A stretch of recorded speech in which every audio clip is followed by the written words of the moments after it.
ಪಾವನ ಪರ ಸೇವಾ ಪಾರ್ವತಿ ರಮಣ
ಅವಾಗ ಈ ಕಲಿಪುರುಷ ಪರಮಾತ್ಮ ಕೊಟ್ಟಿದ್ದಾನೆ. ಅವಾಗ ರಾಮಧ್ಯಾನ ಮಾಡ್ತಾ ಹೊರಟಂತ ರಾಜ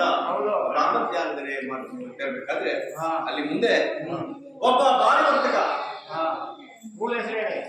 ಆ ತಾಮಿಲ್ನಾಡಿನ ಅಲ್ಲಿ ತಲೆಮಾರಿದವನಾಗಿ ಚಿಂತಾಕ್ರಾಂತನಾಗಿ ಆ ಪಟ್ಟಣ ಮಧ್ಯ ಬೀದಿಯಲ್ಲಿ ಹೋಗ್ತಾಯಿದ್ದಾನೆ. ಆವಾಗ ಅತಿಗಳು ಯಾರಯ್ಯ ಇವರು ಇಂಥ ಪದ್ಮ ಶರೀರವನ್ನು ಹೊಂದಿರ್ತಕ್ಕಂಥ ಸುಂದರಾಂಗ ಯಾರಾಗಿರ್ಬೋದು ಯಾರು ಮಾತಾಡಿಸ್ತಿಲ್ಲ, ಬಪ್ಪ ಕೂತ ಬಂದಿಲ್ಲ, ಕಲಿಪುರುಷ ಹೇಳಿದಲ್ಲ ಏನು ಕನ್ಯರಾಜನ್ನು ಪ್ರವೇಶ ಮಾಡಿ ಕೊಡಬಾರ ಕಷ್ಟ ಕೊಡ್ತೀನಿ ಆರೋಗ್ಯ ನಂದೇ ಸಿಕ್ಕ ಮನೆ ಬಾಗಿಲಿಗೆ ಬಂದು ಪರಮಾತ್ಮ ಬುದ್ಧಿ ಕೊಟ್ಟಿದ್ದಾನೆ ಅದನ್ನು ತುಂಬಿದ್ದಾನೆ. ಕೊಟ್ಟಿರ್ಬೇಕಾದ್ರೆ ನೋಡ್ರ ನಂದೇ ಶೆಟ್ಟಿ ವರ್ತಕರಿಗೆ ಆಳುಗಳು ಸಂಬಳ ಕೊಡೋಕ್ಕೂ ಕಾಸಿರುತ್ತೆ. ಪರಮಾತ್ಮ ಒಕ್ಕಿಸ್ಕೈದ ಈ ಪುಣ್ಯ ಪುರುಷನ ಪಾಲಿಸ್ಕೊಳ್ಳೋದ್ರಿಂದ ಅಂದಿನ ದಿನ ಅವನ ಅಂಗಡಿರ್ತಕ್ಕಂಥ ಎಲ್ಲ ಹಳೆ ಗೋಣಿಚೀಲ ಯಾವ ಏನು ಹುಡ್ಕೊಂಡಿರುವಂತೆ ಆಗ ಎಲ್ಲರೂ ನಾವು ಬಿಗಿ ಮಾಡಿ ಭದ್ರ ಮಾಡಿ ಹಣವನ್ನು ಸೇಕರಿಸಿ ಅಂಗಡಿ ಬಾಗಿಲಾಕಿ ಹತ್ತಿರಕ್ಕೆ ಬಂದು ಕೇಳ್ತಾ ಇದ್ದೇನೆ, ನೀವ್ಯಾರು ಹೇಳಿರಯ್ಯ, ಎಲ್ಲಿಂದ ಬಂದಿರಯ್ಯ,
ನನ್ನ ಜಾತಿ ಕ್ಷತ್ರಿಯ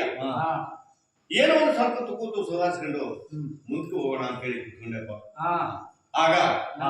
ಬುದ್ಧಿವಂತ ನಂದೇ ಶೆಟ್ಟಿ ಇಲ್ಲೇ ಕೂತಿರಿ ಅಂತ ಹೇಳ್ಬಿಟ್ಟು ನೀವು ಇವತ್ತು ಇಲ್ಲಿ ವಿಶ್ರಾಂತಿ ತಗೊಂಡು ಸ್ನಾನ ಸಂಧ್ಯಾದಿ ಮಾಡಿ ಊಟವನ್ನು ಮಾಡಿ ಪೂಜೆಯನ್ನು ಮಾಡಿ ಈ ದಿನ ನೀವು ವಿಶ್ರಾಂತಿ ತಗೊಂಡು ನಾಳೆ ಹೋಗ್ರಿ ಅಂತೇಳಿ ಕೂಸ್ಬಿಟ್ಟು ಮನೆಗೆ ಬಂದು ಹೆಂಡತಿ ಜೊತೆ ಹೇಳ್ತಿದ್ರೆ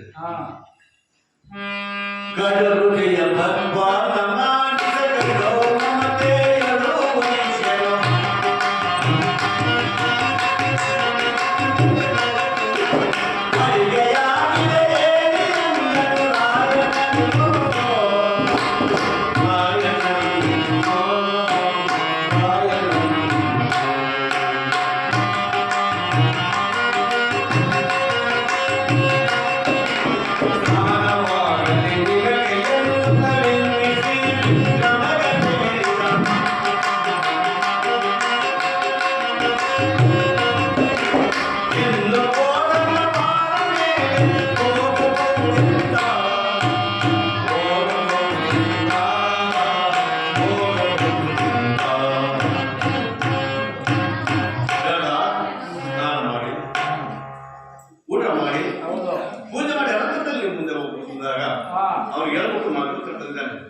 ಮಗಳೇ ಯಾವನೋ ಪುಣ್ಯ ಪುರುಷ ನಮ್ಮ ಮನೆ ಬಾಗಿಲು ಬಂದಾನೆ ನಮ್ಮ ಭಾಗ್ಯಕ್ಕೆ ಏನಿಲ್ಲ ಮಗಳೇ ಆತನ ನಮ್ಮನೆಯ ಭಗವಂತನ ಕಳಿಸಿರ್ಬೇಕು ನೀನು ಆತನ ಲಗ್ನ ಮಾಡಪ್ಪ ಅಂತ ನನ್ನ ಖುಷಿ ಆತನ ಗುರುತಿಲ್ಲ ಪರಿಚಯವಿಲ್ಲ ಲಕ್ಷ್ಮೀಪುರದವನು ಅಲ್ಲ ನನ್ನ ದೊಡ್ಡ ದಬ್ಬಳಿಯವನು ಅಲ್ಲ ನಮಗೆ ಗೊತ್ತೂ ಇಲ್ಲ ಮಾಮೂನು ಅಲ್ಲ ಬಾಬುನು ಅಲ್ಲ ಕಾಲಿನ ಸುಳ್ಳು ಯಾರು ಕೊಲೆ ಮಾಡ್ಬೋದೇನೋ ಅವ್ನು ಚಂದ ನೋಡ್ಬಿಟ್ಟು ಏಳನೇ ಚಂದ ತಾಲಿ ಕೊಟ್ಬಿಟ್ಟು ಬಿಸಿಲು ಬಿಟ್ಟರೆ ಕಿಸ್ಕೊಂಡ್ ಆಗ್ತೆ ಆಗುದಿಲ್ಲ ಅಂದ ಮತ್ತೆ ನಮ್ಮ ಮಾಡ್ಬೇಕು ಅಪ್ಪ ನಾನು ಮಲಗ್ತೀನಲ್ಲ ಸೈನ ಮಂದಿರ ಅಲ್ಲಿ ಕಳಿಸ್ಬೋದು ಯಾಕಪ್ಪ ಅಲ್ಲಿ ಹೆಚ್ಚಿನ ಬೆಲೆ ಉಳ್ಳಂತ ಒಡ ವಸ್ತ್ರಗಳು ಬಂಗಾರಗಳಿದೆ ಕಳ್ಳನಾದ್ರೆ ಕಳ್ತನ ಮಾಡ್ತಾನೆ ಒಳ್ಳೆಯದಾದ ಸಭ್ಯನ ಇಡ್ತಾನೆ ಆಗ ಮಾತುಕತೆ ಆಗಲಿಲ್ಲ ಅಬ್ಬಬ್ಬ ನನ್ನ ಮಗಳು ನನಗೆ